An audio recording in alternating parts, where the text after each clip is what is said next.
Welcome to west Godavari అమ్మమ్మ వంట video అండి. మీరు ముల్లంగి వండేటప్పుడు ఎప్పుడైనా ముందు ఇలాగా నూనెలో కొంచెంసేపు మగ్గబెట్టుకుంటా అండి. ఆ వాసన ఉంటుంది, ఎగటగా ఉంటుంది వాసన.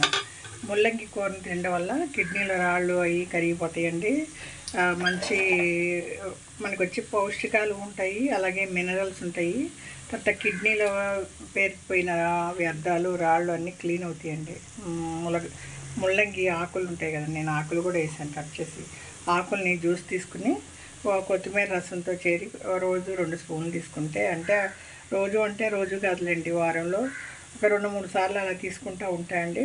మనకి కిడ్నీలో స్టోన్స్ అవి ఉండవంట, వ్యర్థాలు టాక్సిన్స్ అన్ని బయటకు పోతాయని చెప్తూ ఉంటారండి. దీనికి ముల్లంగిని సాంబార్లు వేస్తాం, మీరు పులుసు పెడతా ఉంటాను, ఒక్కొక్కసారి పచ్చడి చేస్తా అండి, ఒక్కొక్కసారి ఏదంటే తురిమేసి ఊరికే తాలింపు చేస్తాను ఇగురులాగా. అలా ఈరోజు అండి టమాటాలు వేసి, ఉల్లిపాయ వేసి, పచ్చిమిరపకాయ ఇవన్నీ వేసి ఒక పులుసు పెడితే బాగుంటుంది, నోటికి పుల్లగా బాగుంటుంది. దీనికి ఫస్ట్ ఒక స్పూన్ నూనె వేసి ముల్లంగి ఆకులు కూడా వేసి కొంచెం మగ్గబెడుతున్నాండి. ఇది వేగినాక ఇది ఉల్లిపాయ పచ్చిమిరపకాయలు, 2 ఉల్లిపాయలు 4 పచ్చిమిరపకాయలు వేస్తాను. ఆ తర్వాత 4 టమాటాలు కట్ చేసేస్తానండి. బాగా మగ్గినాక కొంచెం ఉప్పు పసుపు వేసి కుక్కర్ క్లోజ్ చేసేస్తానండి. కుక్కర్ క్లోజ్ చేస్తే ముల్లంగి బాగా సాఫ్ట్ అయిపోద్ది. స్లోగా ఉడికినిస్తాను లో ఫ్లేమ్లో. ఆ తర్వాత ఓపెన్ చేసి కారం వేసి ఇది చింతపండు పులుసు పోస్తానండి. కొంచెం లూసుగానే వండుతా. ఫైనల్గా మీకు కొంచెం ఓపుకుంటే అండి, మూకట్లో కొంచెం ఆవాలు, జీలకర్ర, కొంచెం ఇంగువ, కరివేపాకు వేసి చిన్న పోపు పెట్టుకున్నాను అనుకోండి, దప్పలంలాగా బాగుంటుంది. తినే కొద్ది తినబుద్ధి వేస్తుంది, కమ్మగా ఉంటుంది, సాయంత్రానికి ఉంటుంది, తెల్లారి కూడా నిలవ ఉంటుంది.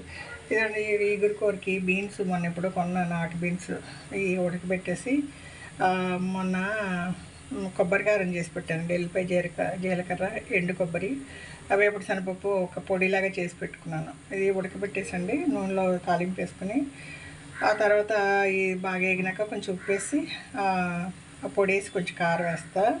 బీన్స్ ఎగురండి, ముల్లంగి పులుసు ఈరోజు వంటలు. బట్టలు ఇదండి, మబ్బు ఆంధ్రాలో వర్షాలంటే చల్లగా ఉంది. కేరళలో వచ్చేసి ఏదో భూకంపాలు వచ్చేసి పాపం చాలా అన్నీ కొట్టుకుపోయినాయి అని చెప్తున్నారు. మాకేంటి ఆ ఎఫెక్ట్ ఏంటో, చల్లగా ఉంది, ఎండ రాలేదు కానీ ఉమ్మరిస్తుందండి. పొద్దున్న నుంచి ఎండ లేదు, ఉమ్మరిస్తుంది, వేడిగానే ఉంది వెదర్ అంతా. ఇదండి ఒక్కొక్క పని చేసుకుంటూ వస్తున్నాయి. ఏదో చిన్న వీడియో వేద్దాము.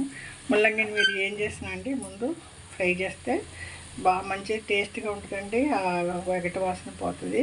ఇది వెస్ట్ గోదావరి అమ్మమ్మ వంటల వీడియో అండి. ఈరోజు ముల్లంగి టమాటా పులుసు, బీన్స్ ఇగురండి.